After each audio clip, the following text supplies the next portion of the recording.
What is going on, my crazy 76er fanatics, guys? Thanks for stopping back in for another daily pod with your daily 76ers discourse and discussion. Guys, if you like, you comment, and you subscribe, guys, I just want to say thank you so much for helping this channel grow. Each one of your comments, your subscriptions, and your views, guys, you're helping us climb that subscription ladder. So all of you guys matter. I just want to thank you from the bottom of my heart. The channel's going to keep going, and you guys are going to keep the conversation flowing. So thank you so much. But we got to talk about what's going on with Quentin Grimes while we have time. Quentin Grimes apparently refuses to sign, and those are the facts, guys. Those right there, bees the facts. One thing about Quentin Grimes and the Sixers negotiation is that you find out they have not been talking much this summer. It's been periodical checkups and check-ins to see how's the temperament of the organization and how's the temperament of Quentin Grimes and his management. And they are miles apart on this contract negotiation. Apparently, Quentin Grimes is staying steady on wanting a surplus contract closer and pushing $20 million. And apparently, Daryl Morey is basically honest with them, like, the market's not there. The leverage that you have, there's none right there.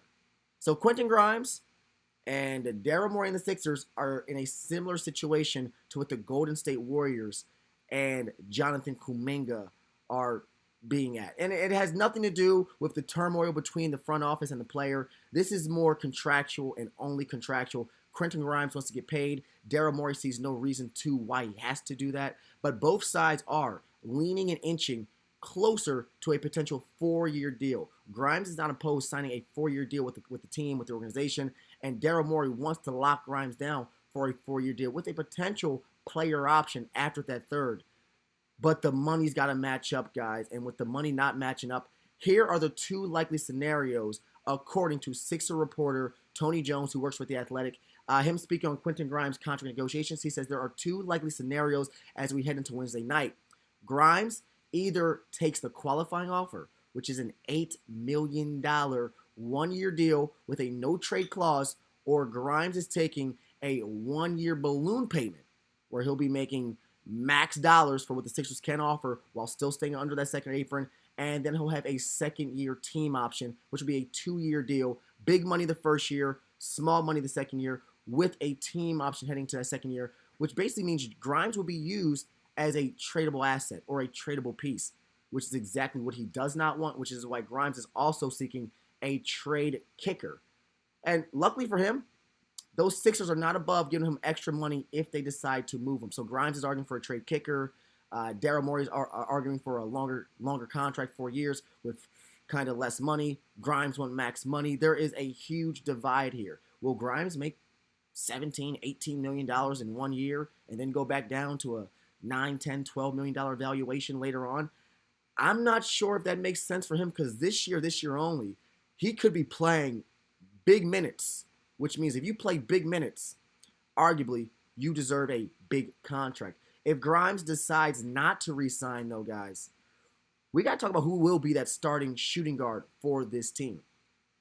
Who's going to be the starting shooting guard for this squad right here, guys?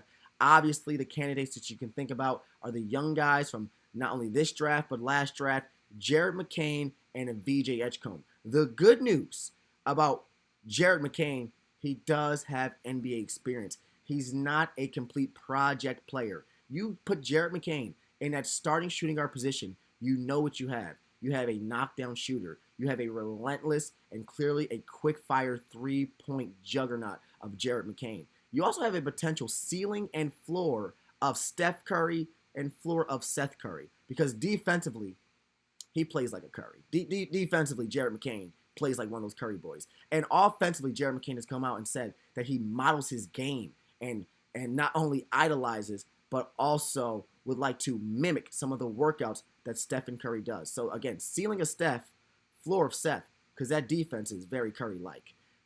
The other potential starting shooting guard was the most recent draftable player. That's VJ Edgecombe. And now seeing that Quentin Grimes in this contract negotiation isn't smooth sailing and it is a lot tougher to get Quentin Grimes to re-sign, drafting VJ Edgecombe makes a lot more sense. And you may have to applaud Daryl Morey on the back end for what he did for the future of this squad. Drafting VJ Edgecombe, who could be the starting guard, because they say the ceiling of VJ Edgecombe is that ceiling of Donovan Mitchell, Anthony Edwards, Dwayne Wade. And the floor of a guy like VJ Edgecombe, they're comparing it to like a guy like Alex Caruso, Maybe if he muscles up a little bit like Lou Dort. That's not a bad ceiling floor for a player and for a team that needs a lot more defensive impact, and for a player who's only 19 years old. Not only could VJ Edgecombe be the starting guard for this team, Tyrese Maxey has come out and said multiple times he likes VJ Edgecombe. VJ Edgecombe is a relentless worker. VJ Edgecombe is a competitor, and VJ Edgecombe is an absolute dog. On the offensive end, he puts his best foot forward, and on the defensive end, he's one of the best players on the court. So starting VJ Edgecombe, the only problem and the only question mark you have there is that he is a rookie. So he's going to make rookie mistakes. He is a young player. So he's also not going to understand defensive schemes and offensive ideologies going into the season. So the early on, there are going to be some early bumps, some early bruises, and some early losses and mistakes that VJ Edgecombe does make. But you also can argue the fact that Jared McCain, who didn't finish his entire rookie season, could also be making those same young player mistakes, still making the same defensive lapses that you don't want to see. Athletically, you'd go VJ. Skill-wise and creatively and offensively, with experience, Jared McCain is the point guard and the shooting guard for this team to fill those holes.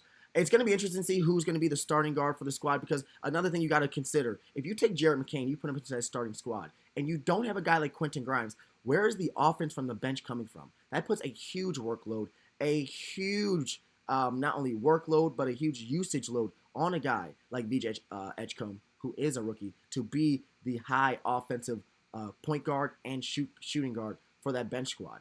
Or you're going to rely on older guys like Kyle Lowry and Eric Gordon to be reliable, consistent knockdown shooters, point guards and creators. Plus, those guys at their age are also defensive liabilities as well. It's very interesting. It's going to be very interesting who gets that starting point guard position, guys. But who will fill out this Sixer roster? Because if Quentin Grimes does refuse to sign, there's one player on an Exhibit 10 who is a 6'8", 6'9" shooting guard, who I'm not saying can just sign this contract and jump into the starting role, but I do love the fact of him bringing a bench firepower, bench usage, and knockdown shooting from the Pine. Imani Bates, guys, could be a perfect puzzle piece to fill the holes that Quentin Grimes is leaving behind. Imani Bates is 6'8". He was a high school recruit. Similar to Justin Edwards, guys, his collegiate career wasn't all of that. His early on NBA career, it has its ups, it has its downs. But one thing you see from Imani Bates is potential.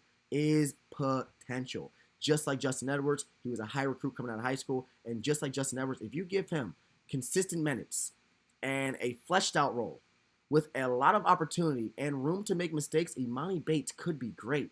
I would love to see Imani Bates fill out this roster if Quentin Grimes does refuse to sign and maybe a sign-in trade is on the way or something like that. I think Imani Bates gives this team exactly the offensive potential and firepower this team is needed, and size, guys. Size has been this team's biggest hole, which is exactly why a guy like Imani Bates with the size he brings from that shooting guard position could be perfect for this squad. Perfect for this squad.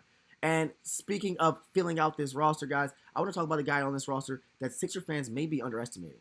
According to Tyrese Maxey, the expectations for Trendon Watford are just too low. I think the Sixers are going to get a guy who can do a lot of different things. I think he's going to come out and he's going to work every day, which is something this team loves. Guys that come out and work every day and work extremely hard. I think he's going to do a little bit of the things that you need. And I think that is exactly what the team needs. A guy that's going to do the dirty work. A guy that's going to not only play defense, but play offense, rebound, do whatever this team needs. Tyrese Maxey also went on to say that Trendon Watford may not be playing every game, but when he does play, he's going to put his best foot forward. He is going to work extremely hard. And most importantly, guys, he's going to try to mesh with this team and be the best leader, cultural exemplifier, and hard worker that this team needs, that this team's been looking for. Trendon Watford could be another guy, not only already on this roster, but filling out this roster for the better, especially with the holes of Quentin Grimes. You need defensive players that you can count on the defensive end, and a Trendon Watford could be just that guy. And speaking of just that guy, did any of you guys leave a comment? Guys, like, comment, and subscribe, guys, because these episodes are going to keep going. This conversation is going to keep flowing. This is a channel brought to you by the people, for the people, and we have the conversations that the people want to hear and that people need. All of your comments will be addressed, and leave a comment or one or two.